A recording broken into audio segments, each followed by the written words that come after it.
Hello and welcome to Strive Defense Dialogue. Thank you very much, John Shankar sir. Today we are streaming this particular episode to Gunner Shot also. Welcome to John Shankar, who's been on our channel earlier also. Sir, good evening. Good evening, and thanks a lot, Brigadier Bhatia, for calling me over. It's an honor to be once again on Strive Dialogues. And it's great to see Brigadier Sanal Kumar, whom I met long back. And Sir, I his will knowledge just of China is introduce something important. Yeah.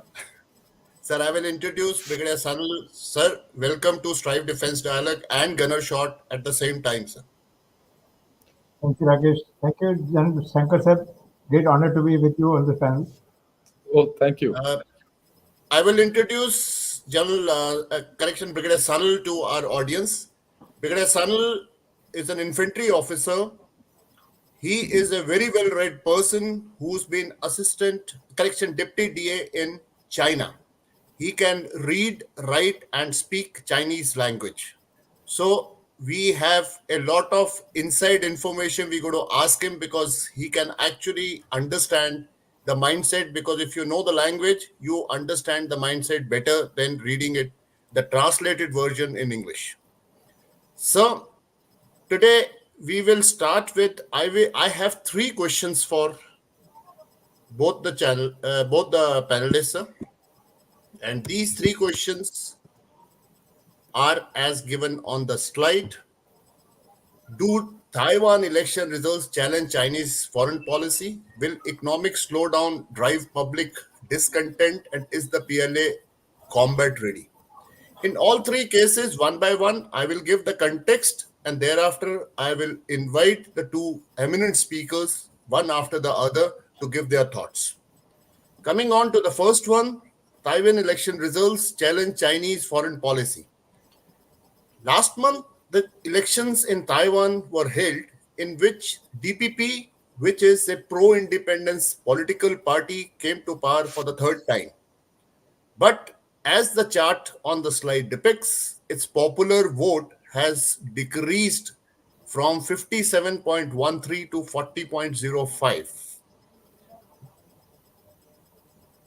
Lai Chang-te of the more independence-minded DPP has been selected as the president of Taiwan.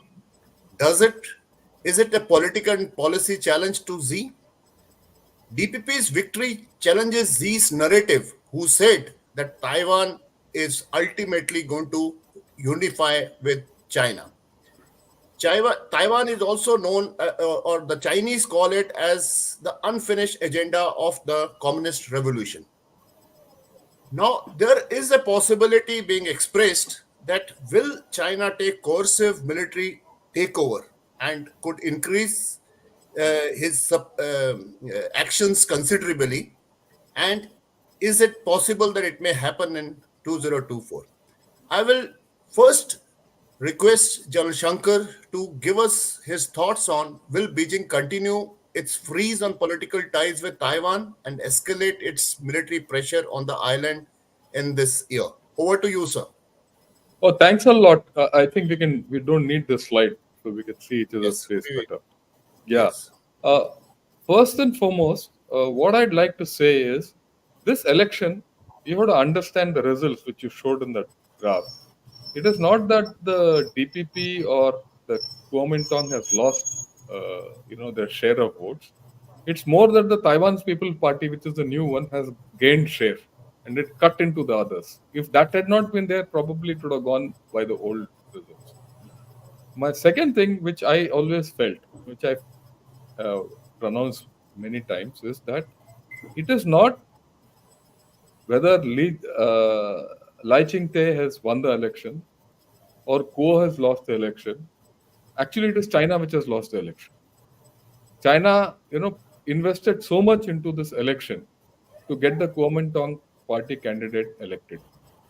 And the official statements which came out from China was that they wanted to annex Taiwan militarily, and they felt that Kuomintang will start talking to them if they support Kuomintang, and they spared no effort. Even Von Huning, who is one of their chief architects, he went all out through all kinds of means to put to win the elections for KMT. They in fact they funded a lot of KMT candidates, etc. and all, and they got people from the mainland to go and vote in mainland Taiwanese who were in mainland China to go and vote for their candidates in Taiwan, but yet they failed. Now the question is, will this trigger a military thing? For the next 5 years, there's no other option. At least if he doesn't, if Xi Jinping does nothing for the next 5 years, politically there's no way that he can annex Taiwan. So the only option is military. The question is there scope for military action by PLA or not?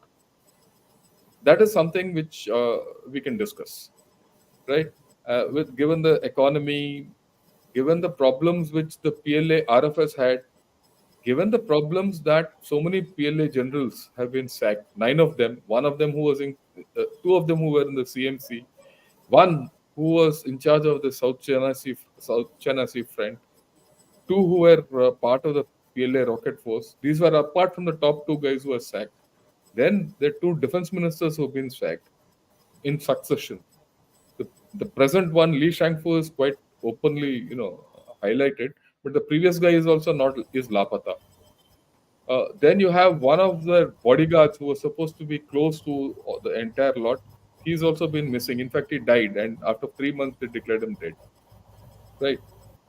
More importantly, uh, three of the top executives from Norinco and China Aerospace, they've also been sacked in this corruption campaign. Then their vice chairman of CMC, Zhang Yuxia, he comes out and takes a conference for 2 days and says, "Look, we should improve our equipment." Okay, then there's a lot of reports of the malfunctioning of these Chinese missiles and all that. You put all this together, somewhere the PLA is not ready. So if it is not ready, does it even have a military option at this point of time is a question, notwithstanding what it grows. So this is my take. We can discuss it further. Yes. So may I request, Brigadier Sal, I'll also request you to add, sir, the military option, as Jan Shankar had said, it's not all round the year that they can go in for military options, because giving the choppy sea that is around in the Taiwan Strait, and given the political, the international for diplomacy as it works, sir, may I request you to enlighten us on this? So before we actually go into the present election, I feel that we must give a lot of room for the Chinese way of doing things. The Chinese uh, Communist Party and the establishment, even the pre-Chinese Communist Party establishment and the Chinese establishment as a whole, cannot actually, they don't have this system of uh, trying to understand the other guy and how much can you do. Though they are excellent negotiators, they can draw negotiations for years to get what they want, but those are the bureaucracy. Those are actually the people who are experts at doing it. The leadership has consistently failed with regard to Taiwan. I was in China, and I had actually almost a year in China when the first transitional elections took place after uh, uh, the first time the DPP came to power. The first time it came, I was in China at that time. So you feel it's so strange that there is a renegade, or there is a, rebel county or rebel province of China, what as per what they say, wanting to break away, and their elections, they're going to go for elections, and that time if you show eyes at them, if you think you can twist their arm, after all the voter puts in a vote, you cannot influence everybody. So what actually happened was they fired missiles into Taiwanese waters, Chiang Zemin was in power at that time. They fired missiles into Taiwanese waters, trying to browbeat the Taiwanese into voting for them. Unfortunately, and at that time, I must have been instinctively, or maybe I can't say I'm precautious at that point. At least my thinking was that no, if I were a Taiwanese, I won't vote for it. Whatever happens, you can't browbeat me into this sort of thing. So I made a in a little forum of our attaché group, I made a prediction that no, DPP will certainly win this. 100% they will win this. And I was sticking my neck out at that time, but it so happened that they won it, and they won it quite handsomely. And that first election was quite handsome. Correct. The general public did not really expect the KMT to lose with that sort of a difference, but it happened. Now, uh, every election, that after that, the Chinese have tried the same stunt. Now, one would expect that the Chinese, with the so-called, long horizon thinking, people who plan for 100 years ahead, people who have all those internal circulation studies that keep briefing the leadership, one would have expected that somebody would tell the leadership, "Yeah, please, थोड़ी देर के लिए quiet हो जाओ, then we will be able to get these things done." It never happens. Possibly, the hierarchy it doesn't like being talked to in these sort of terms, and the people who are briefing them are probably toning that accordingly also. So this is something that I quite expected, that they will try to probe it the Chinese and Taiwanese, and the Taiwanese would vote against it. Clear. The share that has changed is what, as General Shankar said, it is because of the third party that is coming in, which is split the votes. That is something that we are familiar with in India. All our elections work on this one famous formula of dividing the opposition. But what actually needs to be seen, and what I'm sure the Chinese establishment, at least the academics or the people who are looking at it are looking at this, there has been how many transitions of political power in China, in Taiwan? So many transitions without a single hitch, Yes. which means the people of Taiwan are quite happy to go on to this thing. This same establishment is going to happen every time that is happening. They're not going to be countered by some missile firing or some air exercise. They're not going to happen that. So So, that is so, so in a way, sir, despite being under Chankashe and KMT or pseudo KMT rule for so long, the democratic norms are established in Taiwan, properly. So they may say that one country, three system, whatever it is, but do you think that public is not going to accept Chinese authoritative regime ever? my personal take is that they will not take the Chinese authoritative regime as it is, and the regime will have to mellow somewhere. Regime will have to adjust. Regime will have to publicly adjust. It is not just adjusting, publicly adjust to a more accommodative stance of the Taiwanese people. But Hong Kong I do doesn't not, give a very encouraging exactly, signals. exactly. That is the reason why they will have to. That is the reason why I said they will have to publicly accommodate, because nobody is going to accept. They've seen Hong Kong. The world has seen Hong Kong. Taiwanese are following Hong Kong very closely. Correct. Taiwanese have seen how even the academia, the non-political academia in Hong Kong has been throttled. Yes. So they're not going to accept it, at least not so publicly. But while we say all that, sir, I need to put in two bits of codicils here, two small caveats here. One, the Taiwanese are as much Chinese as anybody else. So if you've seen today or yesterday or today, there was in Gaya there was a Taiwanese delegation which put a map of India which showed us sighted with China. But sir, No, whether I'm just making a point. The uh, Yeah, yeah, Chinese you're right. Taiwanese He's right. Taiwanese are He's completely right. as As Chinese as mainland Chinese, because imagine basically with they're Chinese, so they have they to follow what whether it is Taiwanese, Tibet, mainland China, everybody will follow the same map, whether it is this one or nine dash lines. mainly they are the establishment, the main people of China, the establishment or the elite are of Taiwan are people who went from the mainland. They're Correct. not original Taiwanese. Correct. Correct. So that is Yeah, something if I that we have to no accept. no, if I may like to add, I would like to add what Brigadier Sanal is saying. This entire claim on the Indian territory was actually originated by Chiang Kai-shek during when KMT Exactly. was in power, Correct. Correct. right? And in the Taiwanese constitution, this is embedded that eventually they will have try and go back to China, retake it, and then try to capture all the lost lands. Correct, sir. This is in their constitution. So if you That's it. talk to a Taiwanese or anyone, they'll say, yeah, yeah, we'll say, but we have a constitution. So they have Yeah. their constitutional obligations, they come out. Correct. Correct, sir. Right? But then, look, another point which I'd like to highlight here is that, Taiwan is supposed to be the seventh best democracy by something which I saw, right? In fact, the Indian democracy rates lower than the Taiwanese Much lower. democracy in terms of democracy, right?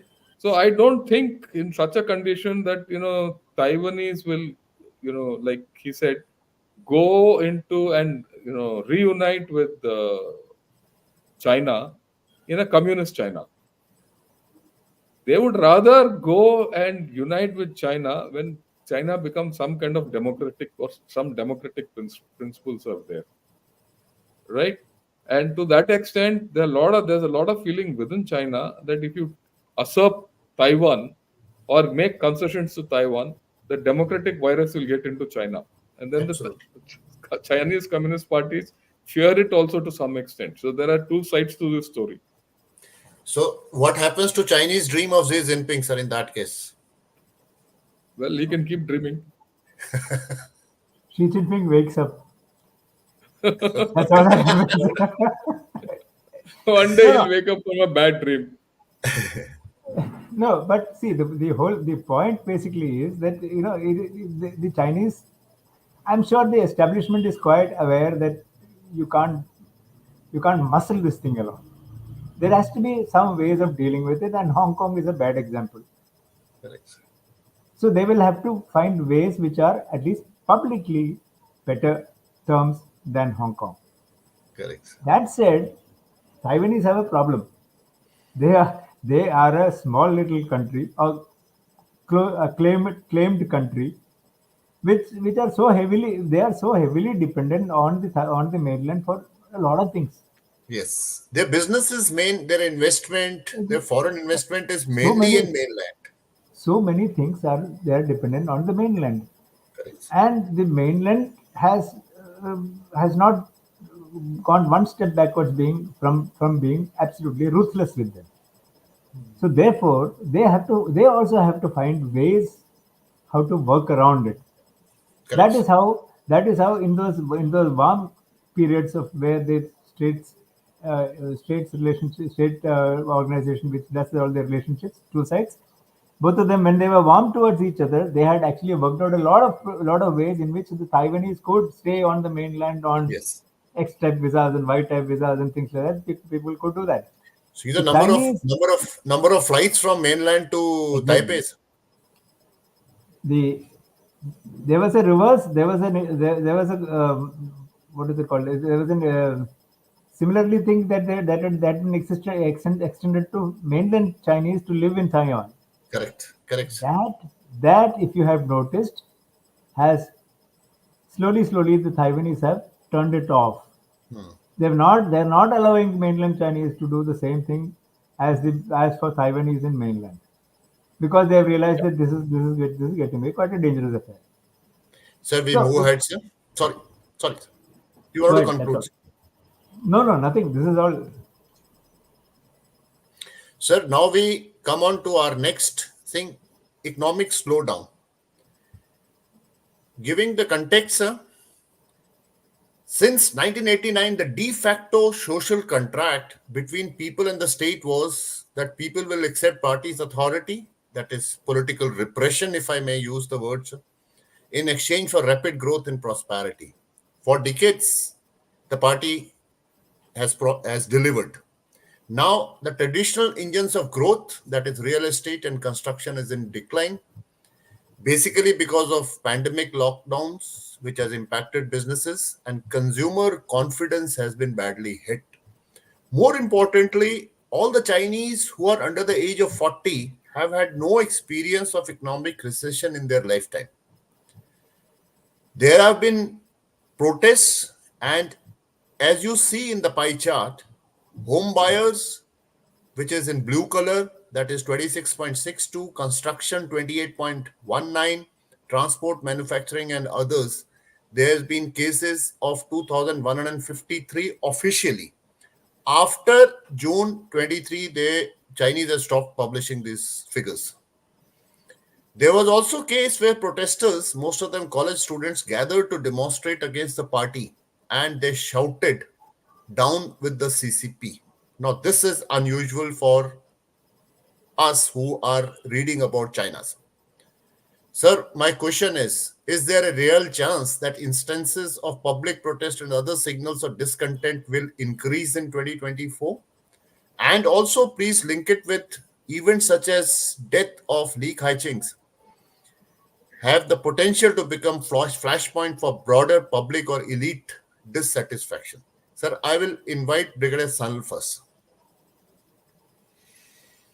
Okay, the conventional view is that public protests are against the establishment and that the establishment gets worried about it and they control this thing. I have a different take on this. Firstly, China is, if not already there, it is probably striving to be the ultimate surveillance state. You cannot actually think of a anti-establishment, anti-communist party thought sitting on your on your morning toilet seat without the communist party picking it up. It is very difficult. So organizing a major protest against the Communist Party is going to be very difficult, very difficult. Networking it is extremely difficult. That is the execution portion of it. But all these protests, if you look at you look at the numbers of protests, and there is a lot of glee when people talk about there has been 2,000 protests and 4,000 protests. Oh, if you come down to Trivandrum, I think I can show you 4,000 protests in 1 month. Not a big thing, not a big deal. But that is because we are a raucous democracy. We are Correct. allowed to do that. We can shout at everything, and we can show black flags at Narendra Modi for coming here, and not that normal. This is normal. In the Chinese, it is the system allows you to make these sort of. I mean, they encourage it, but they allow you to make protests up to a certain level, not beyond. That levels are what you see mostly in the pie chart that you see is all up to a certain level only. That level does not go beyond a certain administrative or a political level. So I think while we should feel concerned that this thing will happen and this thing will upset the political equilibrium, it does not actually. The emperor is quite well ensconced in uh, ramparts of the Chinese establishment. I don't think it is not much of an established issue. And economic situation, the Chinese are the ultimate survivor state. Today, the Chinese are far better. The average Chinese is far better off than what they were when their grandfathers were around. And their grandfathers are still around mostly to tell them that we had a very bad time. Lot of it is documented also.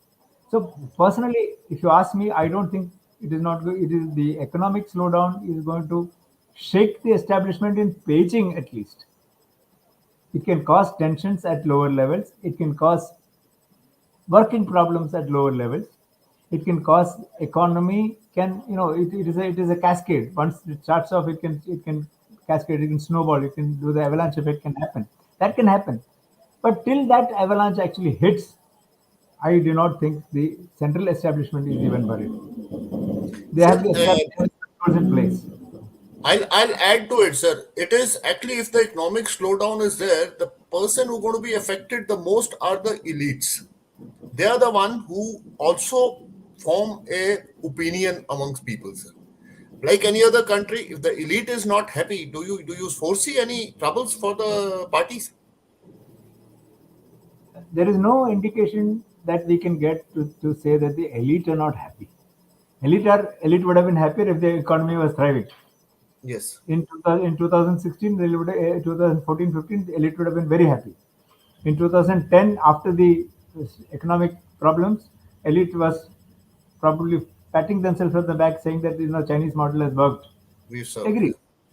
but the elite are not yet unhappy because they have not been. I don't think they have been affected to that extent. The lower Yeah, level, I go with what Brigadier Sanal is saying. The elites, it's a matter of having, the 10 million or $9 million. That's the difference. So the elite have made their money, they've stashed their money, they'll use that money and they'll be happy with what they have.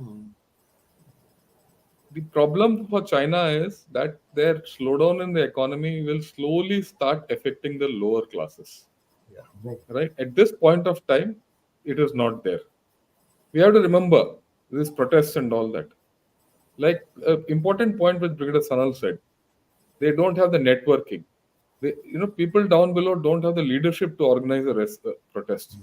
Beyond a point, do they have the protests fundamentally come from political leanings and political ideology and free thinking and all that. That is not there, so there's no leader to carry out protests. And whoever the leaders, whenever there's a small, you see why China allows these small protests. The moment a protest happen, and invariably a leader comes out of it, that fellow is the first chap who's picked out. So the next protest is also there's no leader. Every time a leader comes, he's picked out of this protest. So the protests are controlled, and then surveillance state and all. Protest wise, nothing will happen. But what will happen is people are becoming poorer. As people become poorer, they have not reached the threshold where they'll suddenly rise and revolt. There's no hunger, there's no famine. And okay, today the grandfathers are there to say so. But what about the next generation? Okay, let this continue for 5-6 years more. And I don't see how this will come out of. China will come out of this economic slowdown. And then that is when you'll start seeing people getting affected. That's the first thing. The second thing is the entire business of economic slowdown, property sector collapsing, export collapsing, geopolitically, there's lack of trust, hence your manufacturing is collapsing, has to be linked with one major thing. What is that major thing? That is their demographic decline. People are wishing it away.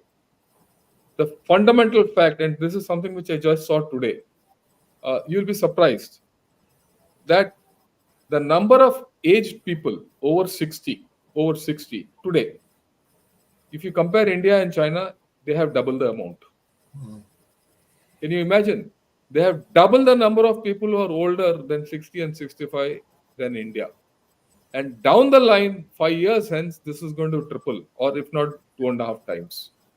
I mean, don't go by their official figures. Their official figures are poodle fake. First. So and this is a system which doesn't have a medical insurance system. Their medical facilities are bad. That was proven during COVID. Okay, people have started protesting. The mere fact that there were protests about medical facilities mean that there were problems in the medical insurance, pensions, and all that which was not there. Okay, now economically going down, loss of jobs, loss of manufacturing capability. They were betting on EVs and all that. Even EVs, there's a glut, and that's also having a problem. So if you look at that, then the other countries like EU and USA, they are going pretty strict on the imports. They are to a large extent dependent on China, but they're not. Correct. They've got a lot of problems. They've started putting sanctions on firms which are exporting to Ukraine. So if you see the whole thing, that export market is going to dwindle in times to come. Okay, with this relocation and all that. So what is the regressed effect? The regressed effect is the population is going to get poorer or less affluent by the day. As this goes and the demographic decline starts taking effect, I think the first chances of anything, indications you'll see, are around 2030 and 35, not immediately. 2024 and all, there's no effect at all. But Okay, so there'll be none. In fact, there's going to be hardly a thing. Why I say that? That is because if you see the UN figures and the Chinese figures and you put all of them together, the moving, like they say, every third day in a test match, the third day is the moving day. correct. So this entire business of population, decline, etc., what is the moving day or the moving period?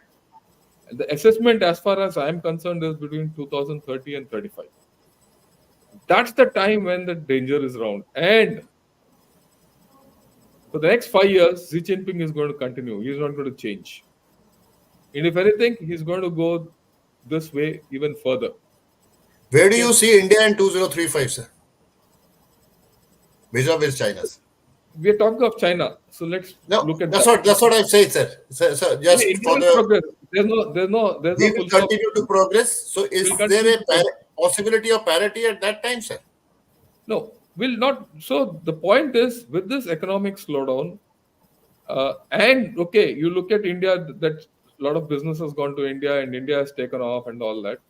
So the internal dimensions of China will have to be watched, right? The internal dimensions of China have to be watched closely. The indications are there. Let's see how it Yes. rolls out. Now, Rakesh, do you have time? Yeah, yes, sir. Please go ahead. yeah, If you have time. Sorry, sir. Have you finished, sir? Yes. I'm sorry. Yeah, yeah. please Please go go ahead, ahead. sir. There is another small aspect that we need to worry about, or we need to consider or take into account when we talk about economics driving political destabilization. Two things. One, Chinese through history has been China has been a centralized state through history. They have never had a system in which they had 600 princely states like in India we had. Huge country. There probably was a at least a titular vassal of the Chinese emperor who was ruling over Xinjiang, titular vassal or a guru of the Chinese emperor who was looking after Tibet. But everybody was looking at China as the central power. Beijing or Nanjing or Shanxi, wherever that whichever was doing at that time, they were the central power. So the people of China also, actually speaking, do not have too many options. Where do they go? They do not have a Congress party and a BJP or a SP or a Yeah, equivalent. They don't have these things.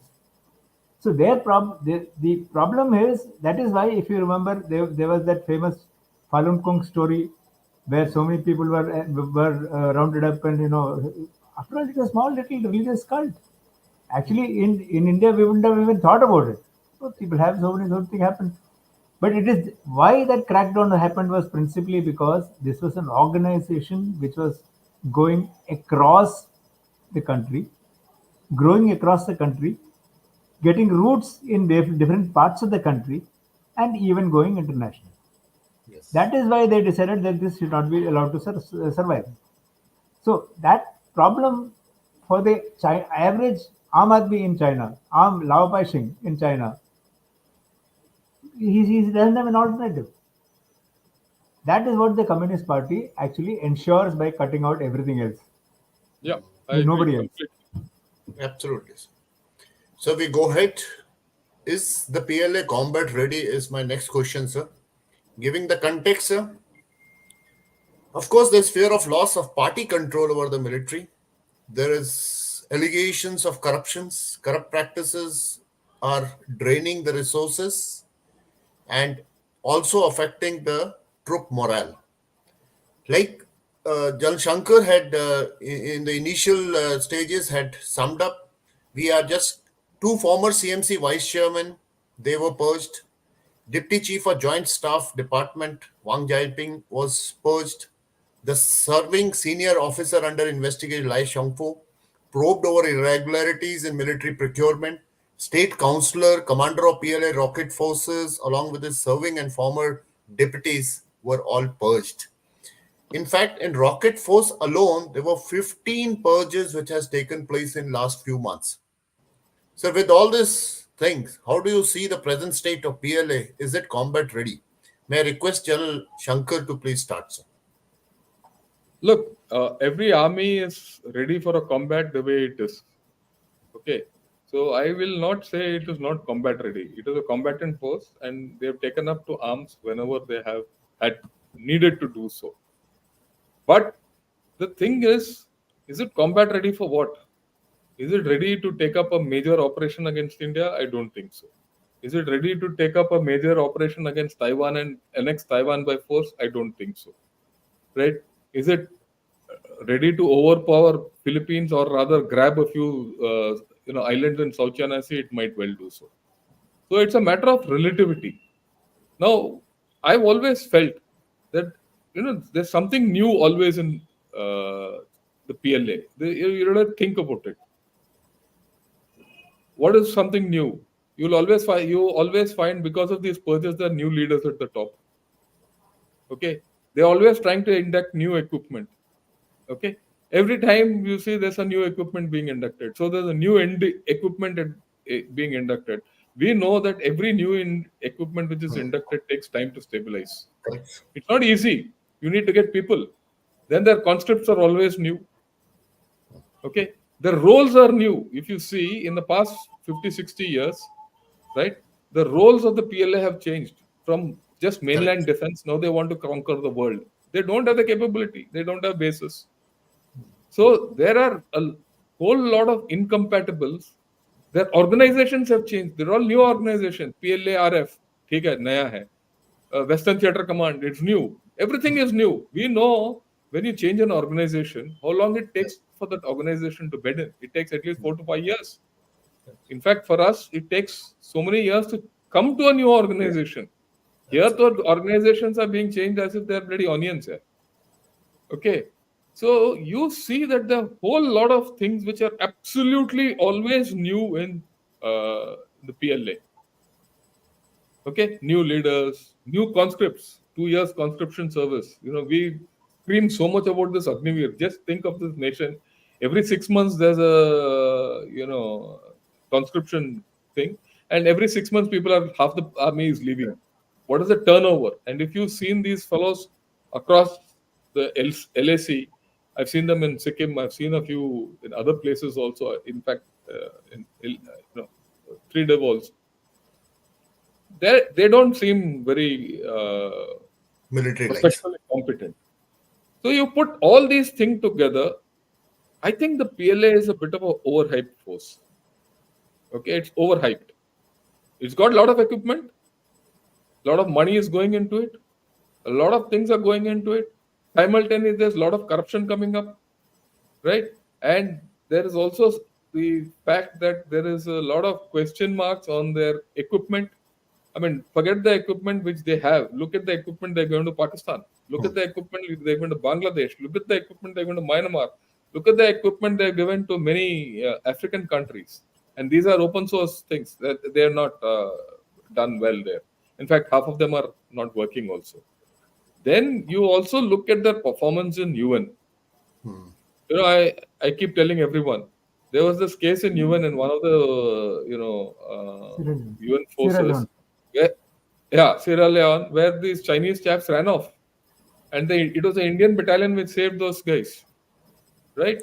And There are there's hardly any combat actions they have taken in UN. yeah, Sir. They they've just not do taken, that. they've not been in combat for the past, 79 onwards. 79 onwards.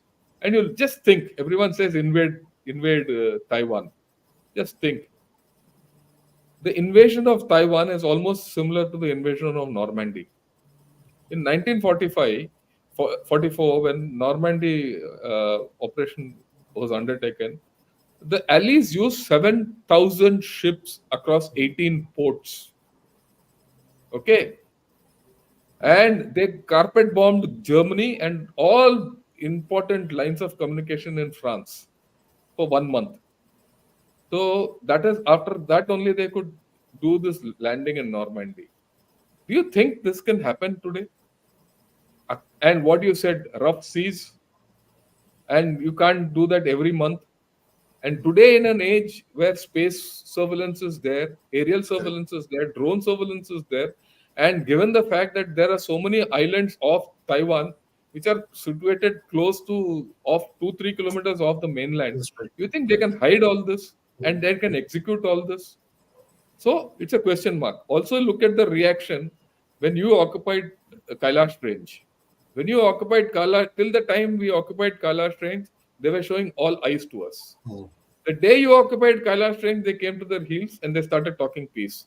Not only that, what is not well known, right? But everyone has seen it. They broke their own bunkers, which they put on this side of the LC, and went back 9 kilometers to the other side. So that gives you an indication of PLA. We must remember the Chinese would prefer to play go and squeeze you rather than fight with you. Because they want a victory without fighting. Where there is fighting, they will quietly start negotiating. I mean, these are my views. So, combat ready has to be seen from situation to situation. Sir, Brigadier Sal, sir, your views, sir. I look at it slightly differently. One, the main point which the PLA differs from most other armies is this point about not having people with adequate hands-on experience, people who have not done things in that. Add this, or maybe the first point, maybe what we should actually talk about is that it is not a national army. PLA is not a national army. PLA is a party's army. So, as a party's army, its responsibility is not towards the Chinese People's Republic of China, but towards the Chinese Communist Party. So, their focus is towards maintaining the lead position, maintaining the power structure, maintaining the establishment of the Chinese Communist Party, not so much about the country. That is the first. From that comes down to this point about what will uh, hinder or what will affect the standing of the Chinese Communist Party is what your missions, the PLA's missions would come out to, roles will come Correct. out to. Which is why all of us who have been on the LAC, or who all of us who have interacted with them, you've seen every Chinese patrol with minders, every Chinese patrol with. I mean, you don't get the same reactions from the Chinese as you would get from an NCO and on the our side. That is the first point that I want to make. Second thing is they do not. It is very deliberate that they have not professionalized the PLA. That they have not professionalized the PLA is a very deliberate action. Once you professionalize an army, it develops identities of its own. It starts defending its identity. It starts demanding things for its identity. It demands. It starts telling the government or telling the people of the country that this is how what we are, which does not come up to our first point. It is a party's army. Everything that what it does, it should feed into the party's picture of the whole thing and not so much the country. So therefore, at some time when this corporatization or the professionalization of the army was talked about, I was one of those people who said it is an excellent thing to happen, because once a professional person who has gone through, not suddenly who is parachuted from political appointment to, I mean, who has done his whole life as in the political department and suddenly he becomes theater commander. No, somebody, any of us who has walked through these patrols, who has walked through waist high snow, when he gets to a command decision point, he will take a considered decision. There will be no foolishness. There will be no party things. There will be no. If there is a thing we have to talk about, we can talk about it as equals and people who understood this whole game, which does not happen at this point of time. So to that extent, I completely agree that it is not a professional army. So therefore, really, uh, whether they are combat ready for this and that, we don't know. Really, we don't know. When we talked about invasion of Taiwan, and then Shankar talked about all 47, 18 ports and so many troops. The first incident after Chiang Kai-shek relocated to Taiwan was a battle of what they call Kuningtao. Kuningtao. Kuningtao is a small little island of Thailand. Kinmen, of today's Kinmen Island. They Yep. tried doing it. They tried doing it. They failed. They failed, and there was a the commander of the theater commander, what we now call a theater commander. The person who was task force commander was a gentleman called General Ye Fei. Ye Fei wrote a lessons learned from it, and that lessons learned included all those things, but that we are talking about even today: inadequate suppression of enemy fire, inadequate amphibious capability, inadequate uh, beachhead coverage, inadequate intelligence. So every single thing is the same thing as what EFA has written. That is the most interesting portion of it. Now, that said, this is we just getting amused at this whole point. That said, what the Chinese are actually doing is enabling things in a way that the troops are enabled more and more. So a border patrol that comes today to, let us say, Pangong Tso or North Sikkim or in Arunachal, that single patrol leader has a capability to pass an emergency message via sat link, which is extremely empowering because then the entire backup system is in place to help. That is what the Chinese are looking at. If you remember, if you now put all those what is that satellites which with this system of satellites they are putting across in low observation Earth orbits, LEOs, LEOs. low Earth orbitals. The entire uh, thinking of it is so that there is no the eye does not blink at any time. Your IB, your LAC, your borders, your seas are constantly. There is no blinking. There is no pass. Somebody is all the time looking at it. That is the effort. How that translates into combat capability, how that enables combat troops, we'll have to see. But that is how technology they are harnessing so that they do not have to fight hand to hand. They do not have to fight a pitched battle.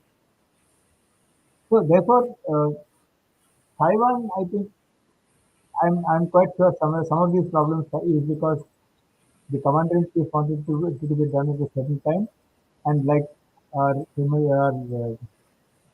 Marshal said, we are not ready at this point of time. He had the Yes.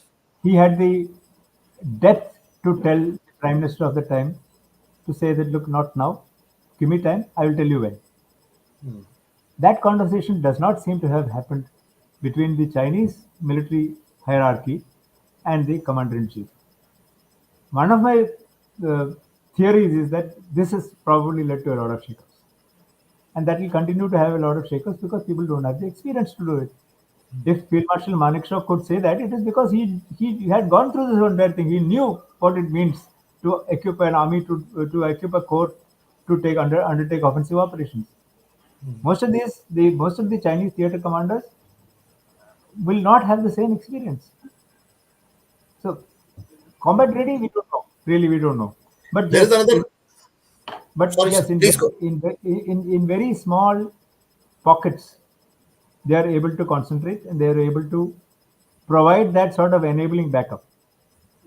That is what we should be concerned about. That is what we should be worried about. That is what we should be prepared to handle. We, us. I was just adding on to this thing with the authoritative regime of Xi Jinping and the way he's purged. Even today, if some senior officer wants to, though there was a secret report which says that the PLA commander has said that we are not prepared for Taiwanese invasion, but he any commander would like to tone down what he's advising the people for the fear that Xi Jinping has probably put in by his purges. Possibly, it's quite possible. Look, But we let, won't know it. We won't know details. no, look, Sorry, sir. let's have, there's a, when you look at the purges, there is a different take on this. And the take is this. If you analyze the purges, one could say it's for corruption. The other is a threat to Xi Political. Jinping himself, right? That's it. There's a threat, and that is very clear because Xi Jinping has been going more by train than air of late, wherever he's moving. Okay, and of course, if you remember last year, there were also rumors of a coup and all that. Correct. Okay, so there is a problem there. Now, just think: you have an army which you suspect, or the top chaps whom you suspect. So, and you keep removing them. The next guy, the two guys whom you handpicked and put, are the two top suspects whom you have to throw out: a Yes. foreign minister and right, Correct. and a defense minister. Defense minister. Okay, and you don't know who are the new guys you have put. You put them in place. Do you think with this kind of a setup, Xi Jinping himself will be comfortable to send his army to war? The risk, why? The risk of losing is far higher Correct. Then gaining anything. than the risk he can take to win. Because if he loses, let's be very clear, if there's a loss to PLA, okay, then the entire structure of the CCP will come down. Yes. It will And collapse. Taiwan is a high risk gamble, very Correct. high risk gamble. Absolutely. And these fellows, they couldn't even, withstand our Kailash range operation. One move in the face of the enemy where we sat on top of them and they went back 9 kilometers. Yes. The different thing there, we are still negotiating, but the fact is they went back 9 kilometers.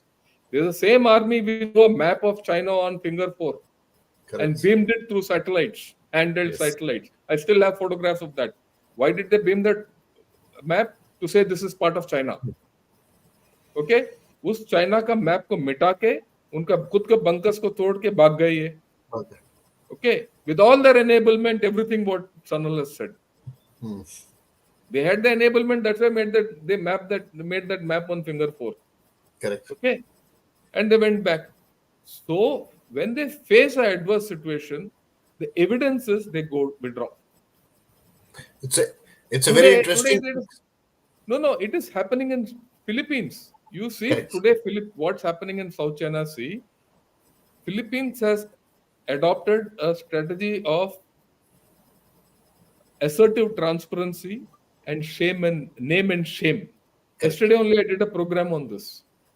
Okay, everything which China has done, they have publicized to the Yes. whole world, which none of the other countries have done, including India. When we went in, we had this problem in 2020.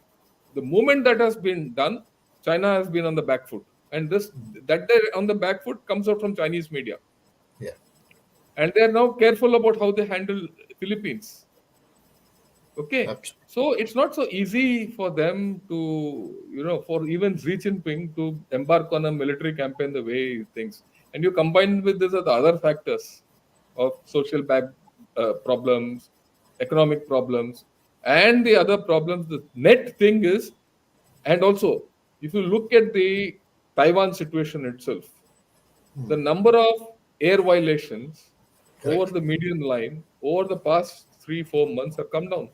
Come down They come tremendously. down That's correct. tremendously. Okay, So we, so there is some story which is there which we have to be very clear of.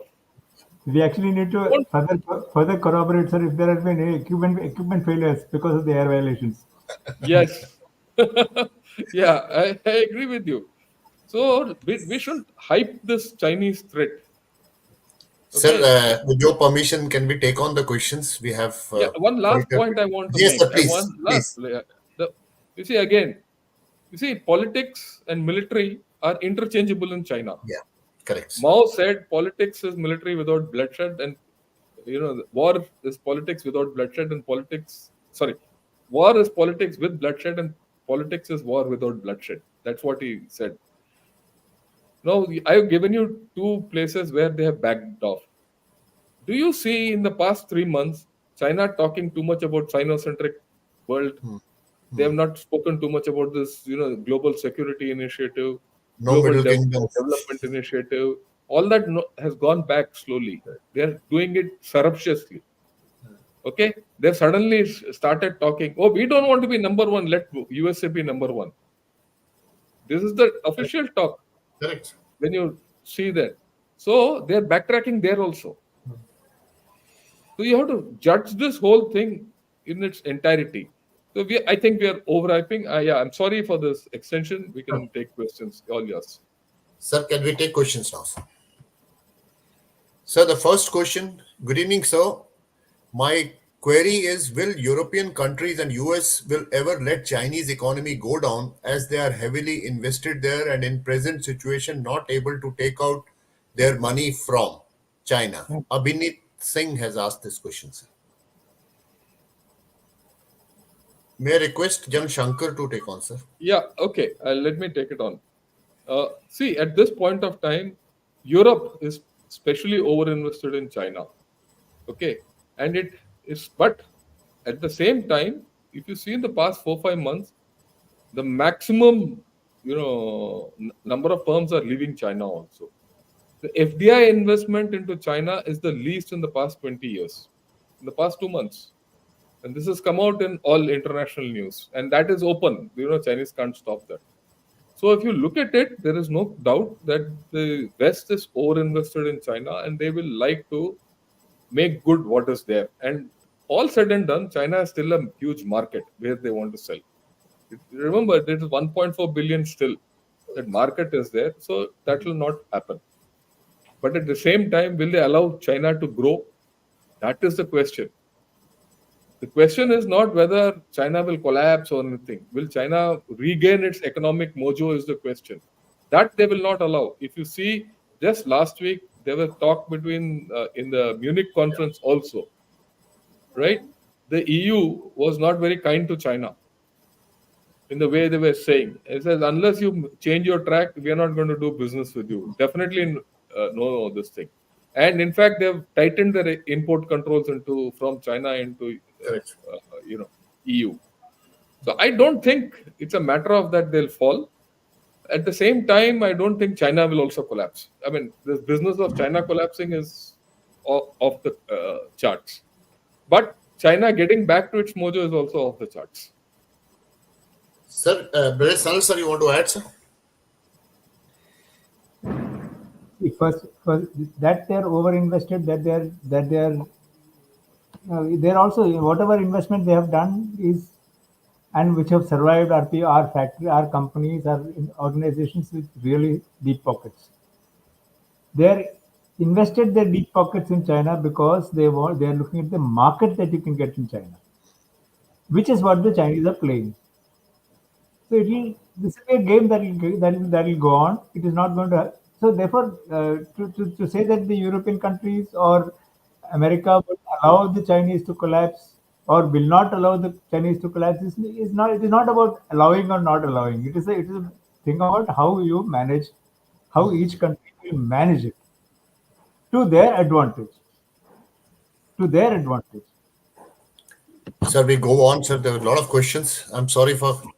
Yeah, don't Shritik worry. has, Take your time. yeah, Shritik has said, what is the realistic view of the US commitment to defending Taiwan? This was my question also. Since I saw this, I didn't ask, sir. What actual stakes does the US have apart from semiconductors, which are shifting out anyway? Maybe a cat's paw to rein in PRC. Sir, Brother Sanal, sir, then Jan Shankar, sir. Yeah. The words that you used are probably most explanatory. As far as the West is concerned, the word cat's paw is the thing. Taiwan is a cat's paw to assess, maybe dominate, or maybe control Chinese actions, reactions, and growth. Definitely, 100%. So the American commitment is to one China. It is not to it is not to mainland China. It is not to Taiwan. It is not to Republic of China. It is not to People's Republic of China. It is to one China, and they have left it delightfully ambiguous. What is one China? They refuse to define it. At every point, they have refused to define it, and when a country refuses to define something, it obviously is angling for its own defining it on the way its advantages to itself. So we just look at it that way, that America is not turn to defend Taiwan till the last American. It's not going to happen. What is going to happen is probably that they will support it till to the extent that they find it economically viable, they find it politically useful, and make some money in the download. That's it. I don't think they're more committed towards the existence of Taiwan beyond. So you want to add, sir? Yeah, you have to understand why USA or USA is more interested in Taiwan at all. Capture of Taiwan by China allows it to break that first island chain. The moment that first island chain is broken, then the Chinese Navy, the way it is developing, gets deployability outside. Today, they have to go through all straits to get even deploy. Their aircraft carriers also can't go out very easily for what they're making. Okay. Now, like what Sanal said, I completely agree with him. No one is going to defend Taiwan. If you see China, US game, the game is very simple. It is to prevent China from invading Taiwan. Yes. The best defense of China is not of Taiwan is not to defend it in a fight. Is not to allow China to invade. And for that, they have gone and sat in Japan. They've gone and sat in Korea. Now they're gone back into Philippines, Philippines. right? And they're now doing patrols in South China Sea. They've come Correct. to you. The moment they strengthen you, and China is pretty worried about Indo-US relations, whichever way you look at it. You might say, no, they shouldn't be worried, but they're worried. Okay? Like you are worried about China-Pakistan relations, they are worried about India-US relations. And what China is worried most is they shouldn't get caught in a two-front situation. Correct. The only person who can put China in a Is two-front India. situation is USA. I mean, with the help of India, sir. Yeah, naturally, India is part of the game. So Correct. by doing all this, USA is doing the classical containment of USA, Yeah. of China by not allowing it to, invade Taiwan, right? So this business of TSMC and all is secondary. If not TMC, if you don't want to make semiconductors in Taiwan, you can make it anywhere else, right? And that's what they themselves are doing. So I think there Jal, is a different way of looking at this whole problem. Jal Dushyant has agreed with both our experts' comments. I will just quickly read it, sir. Given the Yeah, yeah, Chinese yeah, economy and internal military and political leadership issues and deeper association of Taiwan with USA, Xi may not be in a position to take a decisive action against Taiwan. I yeah. think he I summed agree it with. up, sir, whatever we have Yeah. said. So I'll just move on to next question, sir. Jal Sudhakar ji, sir. I'll just read it. Good evening, sir. China is unlikely to undertake a direct kinetic confrontation against India in future. It may do so through 36 stratagem. Please comment. What is this 36 strategy? What is this Ten, 36 strategy? Yeah, if you have any, about Uh, it, go ahead, Sanal. so there are supposed to be the 36 stratagems. It is GEM. Okay, M's, okay, correct. Basically to deal with an enemy, deal with a okay. potential enemy. So it can be various variations of what can be done in some ways, Ba- some ways. Basically, hybrid. He's talking about hybrid wars. So not only that, not only that, various ways, and I'm sure that uh, this is not uh, limited to China, India, or China, India, US, or US, China. Everybody does this. Every country dealing with another country, which can come out as a potential challenger, will undertake all these stratagems. All those stratagems all 36 stratagems are not trusted, but they are definitely ways of pulling things into what we in Fauji terms we'll talk of shaping the battlefield. You are shaping the battlefield to favor your situation, to favor your forces. That is how it is happening. It is unlikely to undertake a direct kinetic confrontation. I don't know really, but it will not be a major war. Kinetic confrontations can be anything. Doklam was almost a kinetic confrontation. Correct. That can happen. I will, But I will, I will not rule it out. It's something that can happen. Honestly. but Yeah, sir, that can as we always are happen. improving our infrastructure, sir, so the possibility is reducing day by day. Now, Look, of kinetic there's a contra view to this. There's a contra view to this, sir. and this is a Chinese view. As your infrastructure has improved, as your troops have come closer, and as they're getting more into contact, okay, through patrolling and everything, the chances of friction happening and a mishap happening are more.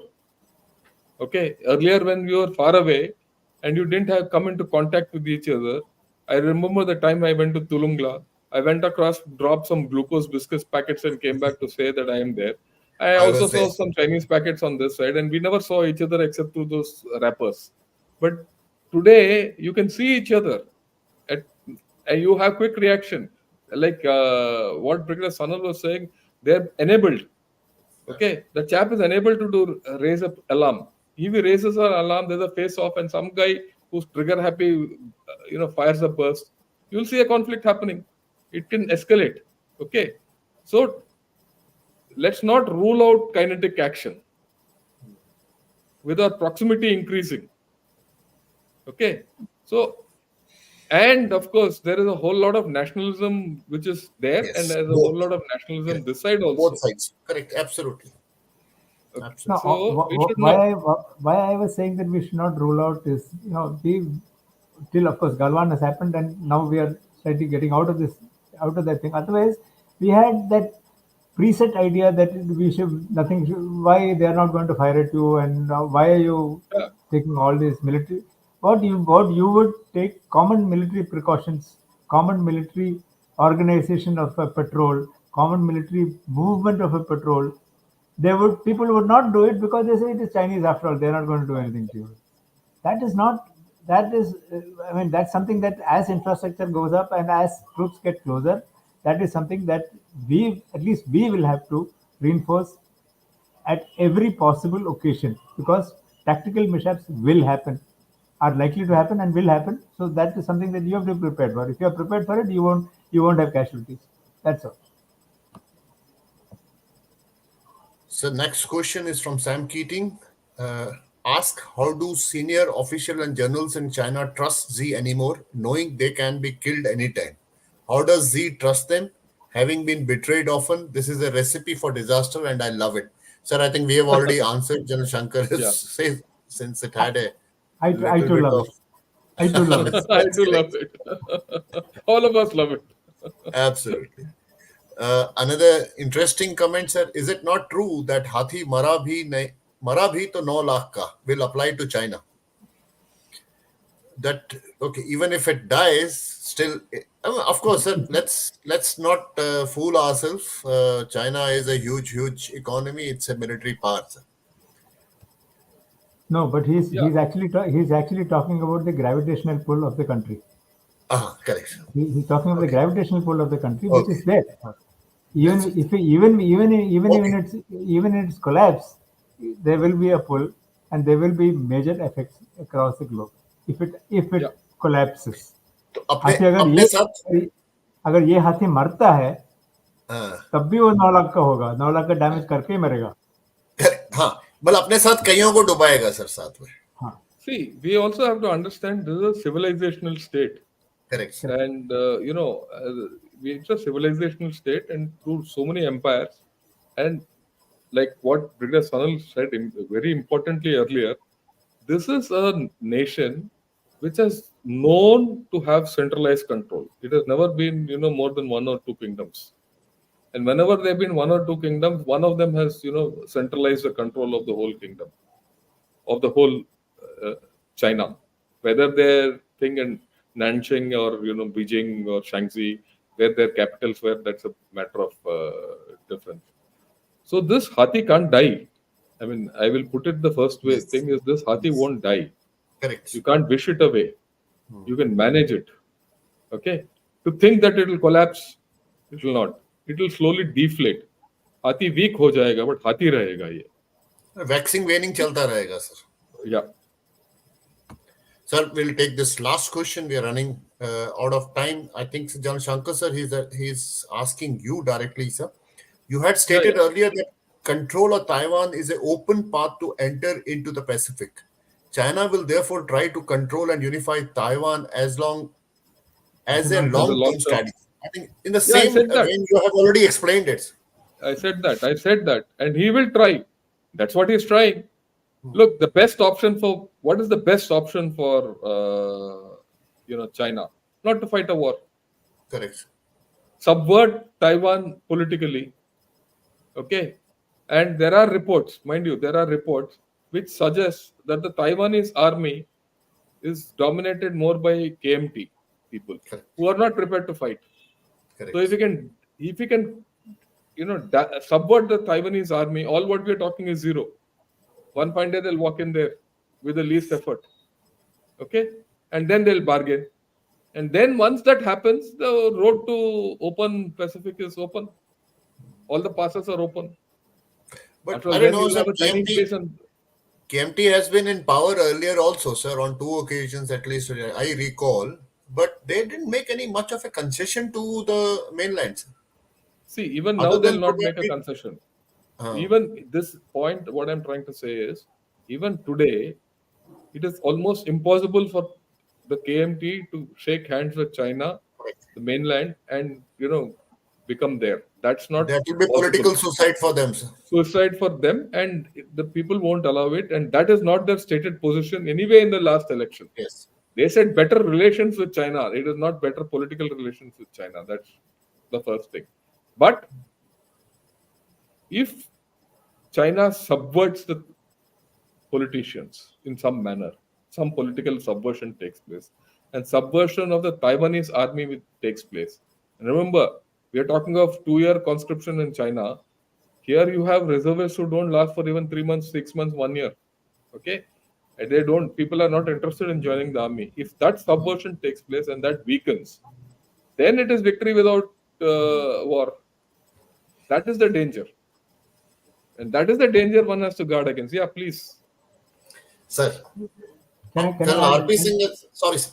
No, Yeah, Can I please add? go ahead, I sir. think Sana has a Can I point. add just? Can Yes, I sir. add Yes, just sir. one point? Yes, sir. All these when we're talking of reclaiming Taiwan and the operations that Chinese have undertaken through these last 70 odd years to reclaim various islands. We talked about the first one where they had listed all those failure problems. The only place where they succeeded clearly, beautifully, was in the southern island of Hainan, which is I know. now Hainan. I know. very much part of China. Correct. Hainan was not part of mainland China Correct. when the communist revolution happened, when they came to power.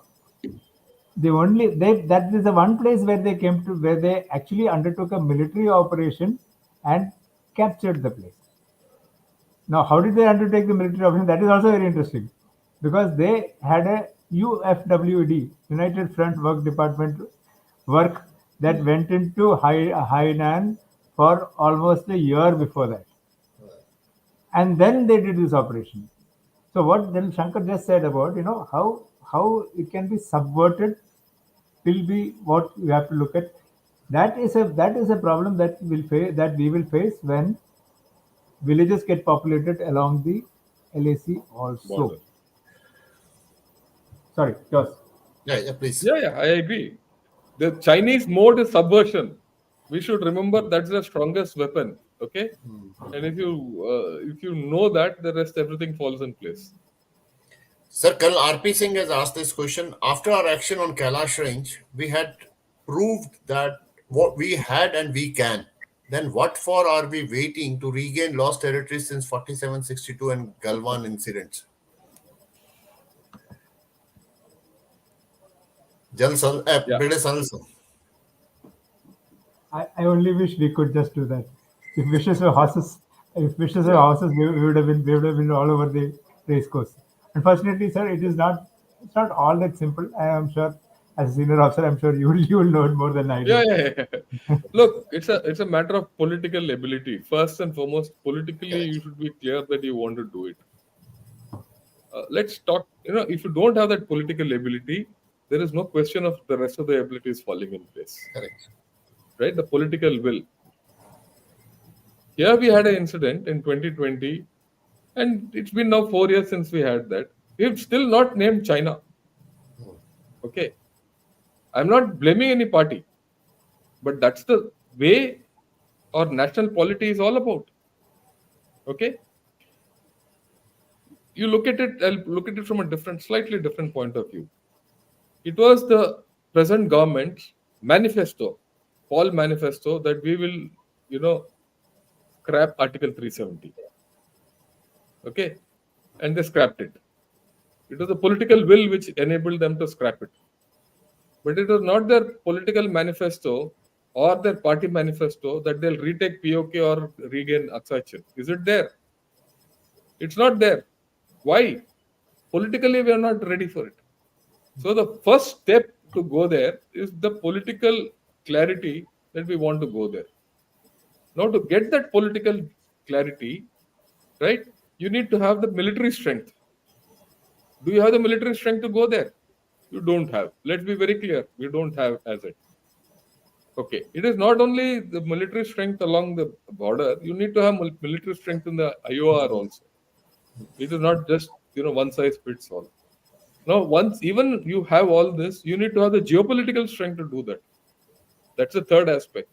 And the fourth aspect of this is you need to do this when China is not able to defend that area.